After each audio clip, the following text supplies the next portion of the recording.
안녕하세요. 당신의 부동산 주치 김재경 소장입니다. 묻지도 않았는데 알아서 알려주는 부동산 TMI 코너 다시 찾아왔습니다. 이렇게 찾아오게 된 이유는 다름이 아니라 바로 어제였죠. 10월 1일자로 갔다가 부동산 대책이 나왔는데 이 내용에 대해서 이야기해볼까 합니다. 결론만 얘기하면 뭐가 없어요. 좀 많은 사람들이 기대를 하고 있었던 대책이긴 하거든요. 이게 뭐 무주택자든 유주택자든 이게 기대인지 불안인지는 알 수는 없지만 2017년도 파리 부동산 대책이 나왔었고 2018년도 9.13 부동산 대책이 나왔었고 이제 2019년도에 또 뭔가가 나올 것이다. 하지만 올해는 추석이 좀 빨랐잖아요. 그렇기 때문에 추석 지나고서 10월 달에 나올 것이다 이런 얘기들이 있었는데 궁금해하시는 분들을 위해서 간단하게 요약해 보도록 하겠습니다. 처음 1, 2, 3페이지 이런 거 보시게 되면 지금 현재 부동산 가격대가 이렇게 대책에도 불구하고 다시 올라가고 있다. 저희가 그전에도 여러 번 얘기했었잖아요. 9.13 부동산 대책이니 파리 부동산 대책이니 결국 핵심 중심축이 흔들리면 안 된다. 다주택자 규제 정책이 양극화를 불러온다는 내용에 대해서는 이전에 했었던 방송들 참고해 보시면 좋을 것 같고요. 부동산 가격 특히 서울 중심적으로 올라가고 있고 재건축 가격대도 급등을 하고 있다. 이런 내용들이 있어서 가장 먼저 얘기 나왔던 거는 시장 안정 대책 방안으로 상시 조사를 하겠다. 이상 거래에 있는 데들은 자금 출처 명확하게 했는지 편법 증여는 아닐지 이런 부분에 대해서 체크하겠다라는 내용인데 파리 부동산 대책이나 불산 부동산 대책이나 각각의 안들을 보다 보면 이런 내용들은 수시로 경고를 해봤어요. 이건 특별할 게 없는 내용이고요. 실질적으로 달라진 거는 두 번째 안에서 나왔었는데요. 대출 규제를 좀 더 막겠다. 9.13 부동산 대책 때 어떻게 막았었냐?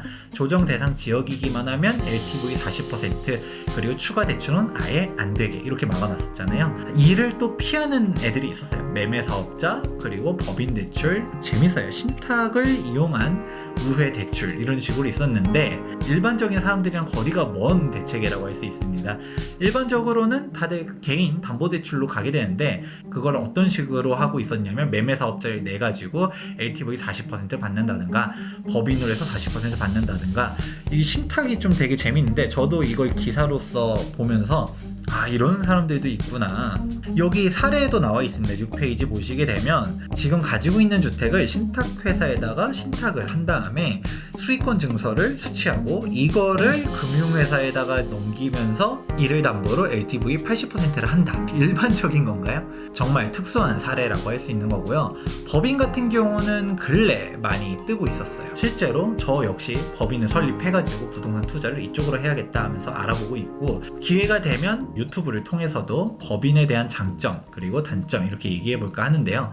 얘도 한 가지 함정이 있는데 신생 설립 법인 같은 경우는 대출이 안 나와요. 1금융권 가셔가지고 물어보세요. 대출 담당자한테 저 법인 방금 설립했는데 대출 나올까요? 안 나와요. 안 나와. 물론 루트들이 있어요. 2금융권이라든지 아니면 1금융권 내에서도 어디 특수 지점에서는 해준다더라 이런 식으로 있는데 무슨 007 이런 미션 하듯이 암맘리에 이런 식으로 대출 받고 기존에 법인을 가지고 있었다라고 하면 모를까 그런 사람들이 얼마나 있을까요? 많을 수도 있겠죠. 하지만 그런 것도 40%로 막혔다. 대부분의 부동산 아파트 매수하는 플레이어들을 대상으로 했을 때는 별 내용이 없다라고 보시면 될 것 같아요. 매매 사업자 같은 경우는 좀 많이들 하던 것도 같은데 얘도 이제 9.13 부동산 대책 때 임대사업자를 통한 우회 대출 막듯이 이런 식으로 막았다 이 내용이 있고요. 전세 대출을 막겠다. 지금 고가주택 같은 경우는 지금 1주택자기만 하더라도 공적 보증을 제한하겠다라고는 적혀 있는데 얘도 실효성에 대해서는 문제가 있죠. 우리가 허그 아파트를 분양할 때 허그에 보증이 있어야 되잖아요. 근데 이 허그의 분양 심사를 좀 까다롭게 하면서 우회적으로 규제한다. 이런 거는 이게 먹혀요. 왜냐?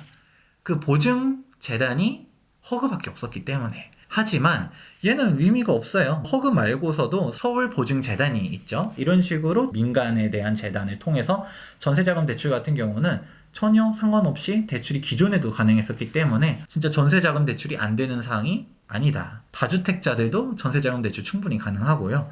이런 부분에 대한 것들이 있습니다. 사실상 LTV 규제에서 실질적으로 영향되는 거는 특수하게 대출받는 사람도 이제 우회적으로는 안 된다? 이 정도 얘기해 볼 수 있을 것 같고요. 8월 12일에 분양가 상한제를 본격적으로 개정하겠다. 발표를 했었을 때 충격이 오히려 더 컸었지, 얘는 거기서 그냥 후퇴한다는 내용 정도밖에 없어요. 실제로 8월 12일에 영향력이 강했었던 것 중 하나가 바로 소급에 대한 논란이 있었는데요. 분양가 상한제를 시행하려고 했었을 때 대부분의, 특히 강남 재건축을 목적으로 했었을 때는 이미 관리처분 인가 난 애들이 움직이고 있기 때문에 얘를 관리처분 인가 시점이 아니라 분양 모집 공고 승인일로 땡겨버리겠다. 그렇게 하면서 기존에 관리처분 인가 나서 안전하다고 생각했었던 애들도 다 소급시켜서 적용시켜버리겠다가 핵심이었었는데요. 이거를 하지 못할 거다라고 얘기하는 사람들도 많았었고요. 실질적으로도 이거 위헌이다 뭐다 얘기들이 많잖아요. 이의 신청이 엄청나게 많았었겠죠. 입법 예고 기간 동안 4,949명이 유예기간을 달라라는 의견 개진을 했었다. 그렇기 때문에 우리도 6개월간, 시행령이 시행된 다음부터 6개월간에는 유예기간을 주겠다라고는 나와 있는데, 이게 진짜 위헌 소지를 피하기 위해서 뭐 이런 식으로 하는 건지 뭔지는 모르겠지만, 당장 분양을 앞두고 있었던 애들한테는 희소식일 수는 있고요. 2주 단계이다 라고 하면 6개월 안에 분양을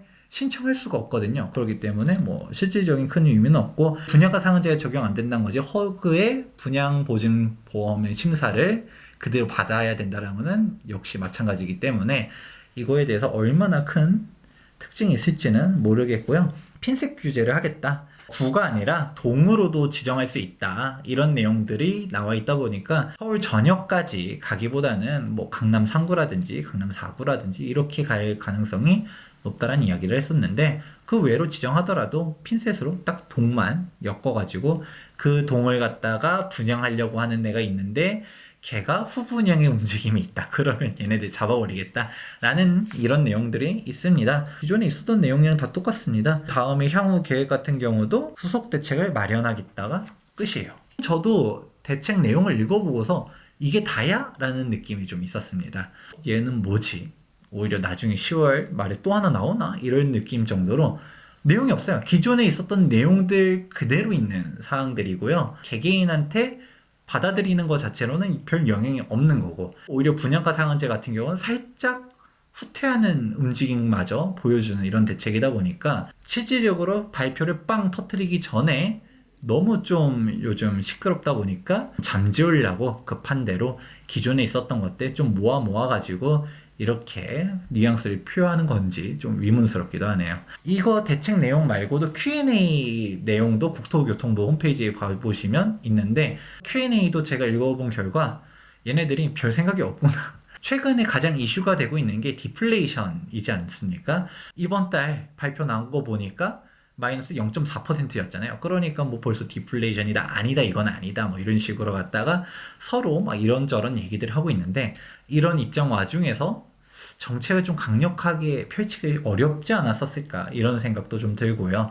실질적으로 정부가 정책을 어떤 식으로 방향을 잡을 것인지에 대해서는 10월 달에 좀 더 지켜보면 좋을 것 같아요. 10월 달에 지켜봤더니 뭐 없다라고 하면 진짜 2017년도, 2018년도에 이은 2019년도 정책은 이런 매가리가 없는 대책이 끝일 수도 있는 거고요. 사실상 10일 부동산 대책은 뭐 할 말이 없다. 여러분들도 실질적으로 직접 원문을 읽어보시고 제가 얘기했었던 것과 같이 뭐가 적혀있긴 한데 기존에 있었던 거에 대한 재탕, 오히려 후퇴한 거, 개개인들한테는 실제로 적용이 안 되는 부분들이 전부기 때문에 별로 할 말이 없네요. 다음에 또 다른 부동산 이슈가 있다라고 하면 다시 찾아오도록 하겠습니다. 지금까지 부동산 주치 김재경 소장이었습니다. 도움이 되셨다면 좋아요와 구독하기 해주시기 바라면서 다음 시간에 또 찾아뵙도록 하겠습니다. 감사합니다.